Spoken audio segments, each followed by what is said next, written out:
some deals. There is one that's kind of been. I'm going to say it's annoying me now. Tielemans to Arsenal is annoying me. I keep reading agreement. All these newspapers keep writing it. All these fans keep writing it. There's been an agreement for a year. He wants to join. I think we just got to get. There was a story that came out the other day that basically said Arsenal have got reservations due to his conditioning. And I just remembered something you said about him. If he joins Arsenal, you want him to lose. I think I'm getting your word right. You called it blubber. He has to lose the blubber. Maybe Arsenal, maybe like, a man like Mikel Arteta has been listening to you, Jay, because it looks like I don't think this is about. I said to you, we actually had full disclosure to everyone watching. Me and Jess had a legitimate fight over this in a prep meeting for this show because we did because I said I did. Part of me just did not believe this. We're calling our interests because we can just come back later in the window to get him. I always felt there was something else more at play, and surely there has to be. Surely it has to be. We think he's good. But maybe he just isn't quite right. Maybe it is because he's got love handled. Maybe it is because he's got a muffin top. Maybe he's got that like for a professional footballer, he's got that like double chin thing. Do you know what I'm saying? Maybe there's an issue here with him that's more physical, more mental, more condition based. Like there has to be a reason why you guys ain't bid for him yet because Go ahead. You saved loads of money when Lisandro Martinez said no. You saved loads of money when Rafinha said no.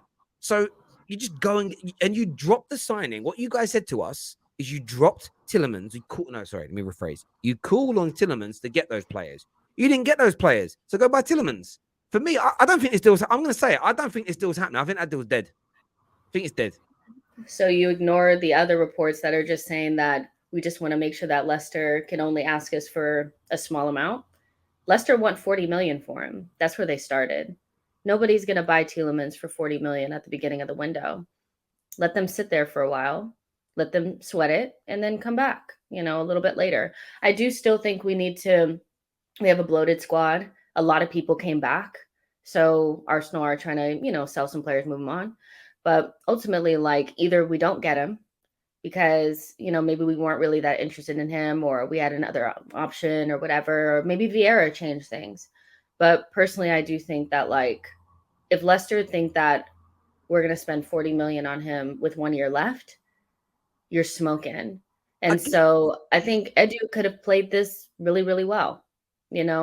Come back, because also if you know that he only wants to go to Arsenal and that you don't really have any threat, anybody else really coming in at the moment, then you can keep pushing it. Keep pushing it. And you could end up being right. And maybe I'm just thinking this because it's a deal that's annoying me now.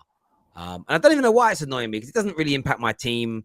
You also said that there's still a whole month left in the window. So there is. Listen, it depends how much you save. If you guys save a handful of millions, I think it's a madness to have waited this long because you could have had him for full preseason, ready for the start of the campaign. Like those 2 or 3 games at the beginning of it depends what you do. If you win those opening games, you're not going to give a damn, right? You just know this. I just kind of, I don't know. There's something about the deal that I'm not quite sure about. Well, also you have to think about like, okay, I know you're saying like we saved money on Lisandro Martinez, but we didn't because we went and spent 30 million of that on Zinchenko. Yeah, but you would have paid the same as us. Yeah, but what I'm saying is that like then you maybe have 50 million or so for a winger or whatever. I don't know what the breakdown is, but I do think Arsenal are waiting with a certain amount of money for an attacker. The fact that you went in for Rafinha so early and they were willing to spend a certain amount lets me know that maybe Tielemans is not as big of a priority, but they can get it done at a certain amount. So they need Leicester to come down because you really don't want to go out there and spend 20 million on an attacker. You want to be able to spend 50 or so because that's how much the good players cost. So I do think there's a sense of maybe you are right that maybe it's not a priority and we put it to the back burner for other reasons just besides like, whatever. But if I was Arsenal and I only had a certain amount of money to spend, but I knew I could get a midfielder if we sold a player and we made Leicester come down, I would probably do that. But also, yeah, getting in Vieira, I do think that might have changed things as well because it's another midfielder. You have Xhaka, you have other guys as well, Yeah, so and I do get that. I'm just intrigued. I'm just intrigued. What I do like about you Gooners, and I mean this as praise, is how. And I'm not gonna. For the rest of this show, you're not Jess anymore. I'm gonna call you Stan, because just Stan Kroenke there. Because when you guys were looking at paying that 40 million earlier in the window, nobody was saying too much, too much. You're like, yeah, just get it done. And now it's like a report comes out to say why you've not done it. It's like, oh yeah, we all agree. I love the togetherness of Arsenal fans. I actually hope that Man United get some way back to that at some point soon. Do you know what I mean? Where a journalist says something, we'll go, yeah, we're all gonna, even if we know it's cap, we're just gonna jump on the PR bandwagon and push it because we're happy with our club. I'm kind of looking forward to those days returning. There was a super chat though for well, you. here's my thing though. If we were actually just not going to get him, what's the point of still feeding certain journalists that we're still going to maybe try to get him? Why not just But I completely don't. kibosh it? But I don't think you. I don't think you. So there's two things to that. Firstly, I don't think you're giving any more new information. I think you are still maybe looking at him in terms of an open deal, so you wouldn't shut it down completely. But I don't think you're giving any new information. When you actually look at these headlines that the newspapers put out, they go, terms now agreed. I'm like, oh, I click on it. And it's like, Ben Jacobs told, it's not on my partner's website, but it'll be Ben Jacobs told Give Me Sport, or Ben Jacobs told the Football Terrace that personal terms have been agreed for 3 months. And then they do a brand new headline based on that piece of information. It's like, ugh, maybe that's what's annoying me about it. Right. But just like we've done in our title, to be fair. But but like, I don't know. I kind of feel, what was your question again? I lost my train of thought. I read something. I lost my train of thought.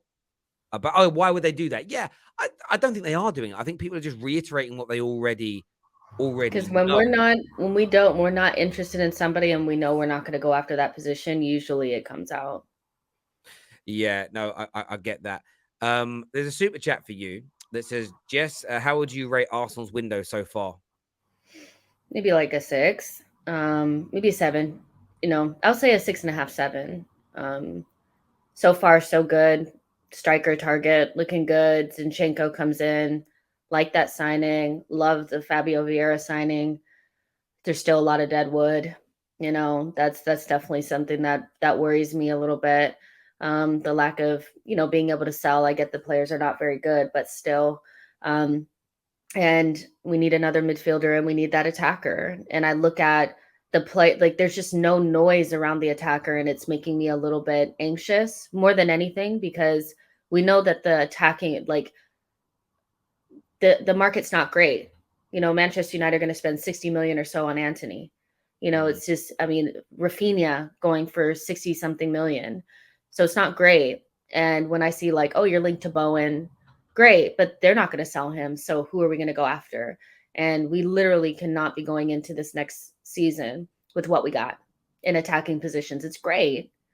It's good, but it's not up to standards. I don't think it's as good as anybody else, so that's where I kind of am with it. I think it's a 6.5, 7.